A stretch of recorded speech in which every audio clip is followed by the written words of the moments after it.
Caleb vivia com um panda vermelho e uma coruja sábia.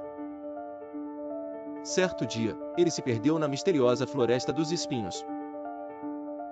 A floresta era densa e cheia de perigos escondidos. Caleb encontrou criaturas engraçadas que falavam em enigmas. Ele precisava solucionar os enigmas para encontrar o caminho certo. Com paciência, Caleb decifrou o primeiro enigma. A floresta parecia reagir às emoções que Caleb sentia. Ao se sentir triste, a floresta ficava sombria e confusa. Quando sorria, a floresta iluminava e mostrava o caminho.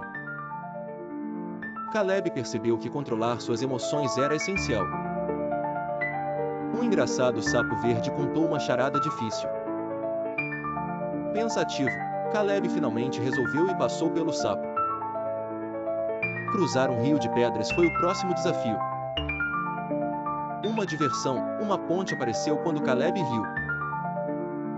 Cada emoção trazia uma mudança surpreendente na floresta.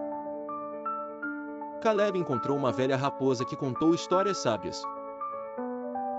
Ela revelou que a floresta estava viva e observando. Caleb entendeu que suas emoções eram a chave para escapar. Cheio de esperança, Caleb sorriu sinceramente para a floresta. A saída começou a surgir lentamente à frente de Caleb. Caleb agradeceu a todas as criaturas por suas lições valiosas. Ele prometeu voltar um dia para visitá-las novamente. Finalmente, Caleb encontrou o caminho de volta para casa. Logo, ele estava salvo nos braços do panda e da coruja. Caleb compartilhou suas incríveis aventuras com seus amigos. Desde então, ele aprendeu a importância das emoções. A floresta tornou-se sua amiga, não mais ameaçadora. Caleb cresceu em sabedoria e confiança após essa experiência.